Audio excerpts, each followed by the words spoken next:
Dans une petite ville, il y avait une femme nommée Donna Johanna, qui portait le poids du monde sur ses épaules. Ses cheveux gris et son regard fatigué en disaient long sur sa vie, marquée par des combats et des défaites. Pourtant, il y avait quelque chose de différent chez elle, quelque chose qui captivait les cœurs et incitait les gens à écouter son histoire. Qu'est-ce qui se cachait derrière ce visage serein? C'était une histoire que peu de gens connaissaient, mais qui avait le pouvoir de tout changer. Un jour, Donna Johanna a fait face à un défi qui semblait insurmontable. Elle vivait seule, prenant soin de sa maison et de son petit jardin. Les journées étaient longues et les nuits, solitaires. La ville n'était pas tendre avec elle, ses voisins ne la voyaient que comme une silhouette étrange, quelqu'un à ignorer. Cependant, derrière cette vie apparemment monotone, il y avait une histoire de courage, d'amour et de dépassement de soi, prête à être révélée. Un jour, alors qu'elle s'occupait de ses fleurs dans le jardin, Donna Johanna reçut la visite d'un garçon du quartier, un petit enfant nommé Miguel. Avec des yeux curieux, il lui demanda pourquoi elle ne sortait jamais de chez elle, pourquoi elle ne rejoignait pas les autres sur la place. Cette question, simple et innocente, frappa Donna Johanna comme un éclair. Elle se rendit compte que sa solitude était devenue une prison, et le silence qui entourait sa vie étouffait ses rêves. Miguel, de manière désinvolte, s'assit à ses côtés et commença à raconter des histoires de héros et d'aventures. Pendant qu'il parlait, Donna Johanna sentit une étincelle de vie se rallumer en elle. Pourquoi ne pourrais-je pas être une héroïne, moi aussi, pensa-t-elle. Le doute qui l'accompagnait depuis des années commençait à se dissiper, et un plan commença à germer dans son esprit.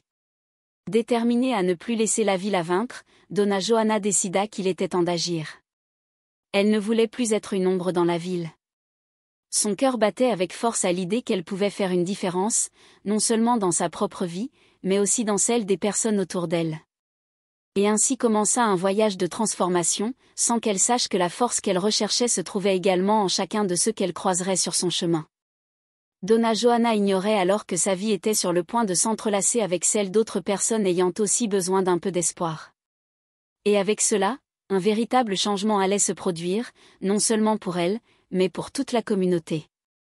Avec le cœur plus léger, Donna Johanna décida qu'il était temps de réécrire son histoire.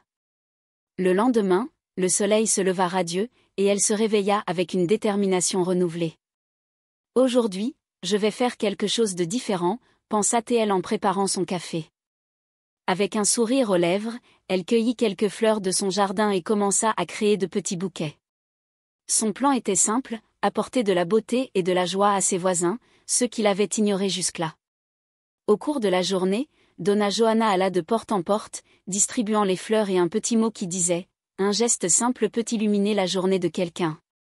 Au début, certains voisins la regardèrent avec perplexité, mais la gentillesse de Donna Johanna commença à briser la glace. Elle écoutait des histoires, partageait des rires, et, surtout, elle commença à ressentir la connexion qu'elle avait perdue. Chaque fleur donnée était comme une graine plantée, germant l'espoir et l'amitié. Rapidement, la curiosité s'empara de la ville. Les gens commencèrent à se demander, qui était cette femme qui, avec un simple geste, semblait transformer la journée de tout le monde? Une vieille dame, Donna Rosa, qui gardait toujours ses distances, décida de se rapprocher.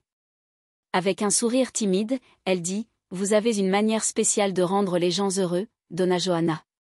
Cette phrase réchauffa le cœur de la femme, comme si une lumière s'était allumée en elle. L'amitié avec Donna Rosa se renforça, et bientôt d'autres personnes se joignirent à elle. Le groupe commença à se réunir sur la place pour partager des histoires, des expériences, et même organiser de petites fêtes. Donna Johanna sentait qu'elle faisait maintenant partie de quelque chose de plus grand, de quelque chose de beau. Les murs qui l'isolaient commençaient à tomber, et un nouveau sentiment de communauté se mit à fleurir. Mais tout n'était pas facile. Certaines personnes continuaient à la regarder avec méfiance, remettant en question ses intentions. C'était un défi constant, mais Donna Johanna ne se laisserait pas abattre. Au contraire, chaque regard méfiant la poussait à travailler encore plus pour gagner le cœur de la communauté. Elle se souvenait de Miguel et de l'impact que sa question avait eu sur sa vie. Pour elle, il était temps de montrer que chacun pouvait être un héros dans sa propre histoire. La ville, autrefois marquée par l'indifférence, vibrait désormais d'une nouvelle énergie. Les rires se mêlaient au parfum des fleurs et aux échos des histoires partagées. Ainsi, le voyage de Donna Joanna ne faisait que commencer, rempli de défis, mais aussi d'espoir et de transformation. Dès lors, la transformation de la ville s'accéléra. La place publique, autrefois si vide et silencieuse, devint le cœur battant de la communauté. Chaque coin résonnait de rires et de conversations joyeuses. Les fleurs de Donna Joanna s'épanouissaient, non seulement dans les jardins, mais dans les cœurs de chacun.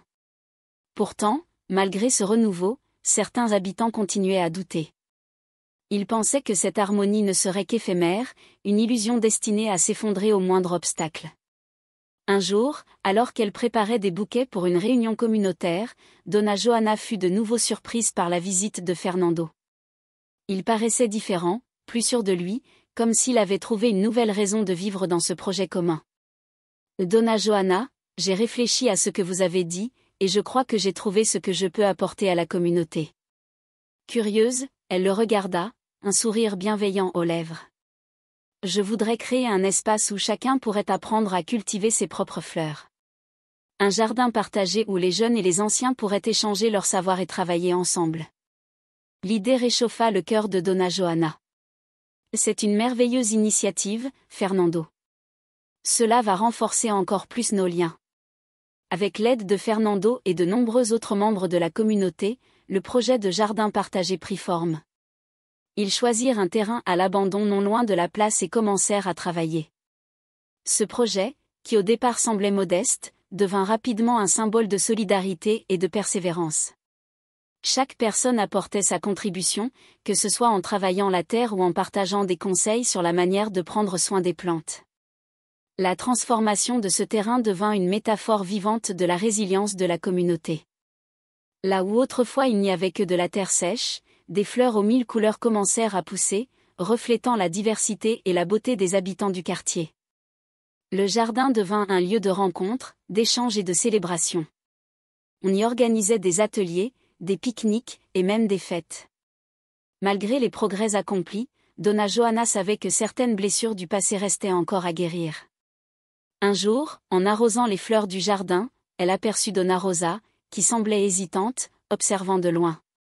Joanna s'approcha doucement d'elle. « Rosa, tu as l'air préoccupée. Quelque chose ne va pas ?» Donna Rosa, les yeux baissés, murmura « Je suis fière de toi, Joanna, et de tout ce que tu as accompli. Mais parfois, j'ai encore peur que tout cela s'effondre. Je ne sais pas si je peux vraiment y croire. » Joanna posa une main réconfortante sur l'épaule de son amie. « Je comprends, Rosa. Le doute fait partie du chemin. Mais regarde autour de toi. Vois la vie que nous avons créée ensemble. Ce n'est pas seulement moi, c'est nous tous. Et tant que nous continuerons à avancer, rien ne pourra briser cette union. » Ces paroles touchèrent profondément Donna Rosa, qui se rendit compte qu'elle n'était plus seule avec ses peurs. Elle commença à s'investir plus activement dans le projet, trouvant dans le jardin et les liens tissés avec les autres un nouveau souffle d'espoir. Au fil des mois, le jardin communautaire devint une véritable oasis, un lieu où les générations se rencontraient, partageaient et apprenaient ensemble. Les enfants venaient après l'école pour planter de nouvelles graines, tandis que les anciens transmettaient leurs connaissances sur l'entretien des plantes.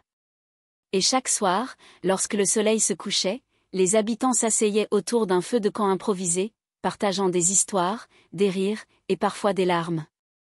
Donna Joanna, assise près de Fernando et de Donna Rosa, observait cette scène avec une profonde gratitude.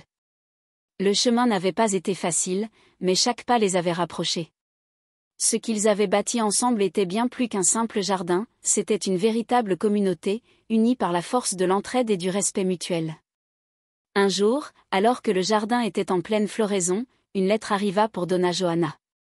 C'était une invitation officielle de la mairie, la communauté et son projet de jardin allaient être récompensés pour leur contribution à la ville. Le jour de la cérémonie, toute la ville se réunit pour célébrer cet accomplissement. Le maire, ému par l'histoire de Donna Joanna et de ses voisins, déclara « Ce que vous avez réalisé ici est un exemple pour nous tous. Vous avez montré que, même face à l'adversité, l'espoir et la solidarité peuvent tout transformer. » Donna Joanna, émue aux larmes, monta sur scène. « Je ne suis qu'une simple femme, mais ensemble, nous avons prouvé que chaque geste compte. Ce jardin est la preuve que, peu importe d'où nous venons ou ce que nous avons traversé, nous pouvons toujours faire fleurir quelque chose de beau. L'ovation fut longue et chaleureuse. Ce jour-là, Donna Joanna réalisa que le voyage qu'elle avait entamé n'était pas seulement le sien, mais celui de toute une communauté. Le jardin, symbole de renaissance et de résilience, continuerait de grandir, tout comme les liens qui avaient été tissés entre ses habitants. Si cette histoire vous a inspiré et que vous souhaitez en découvrir d'autres, n'oubliez pas de liker cette vidéo et de vous abonner à notre chaîne. Ensemble, nous continuerons à partager des récits de courage, de solidarité et d'espoir.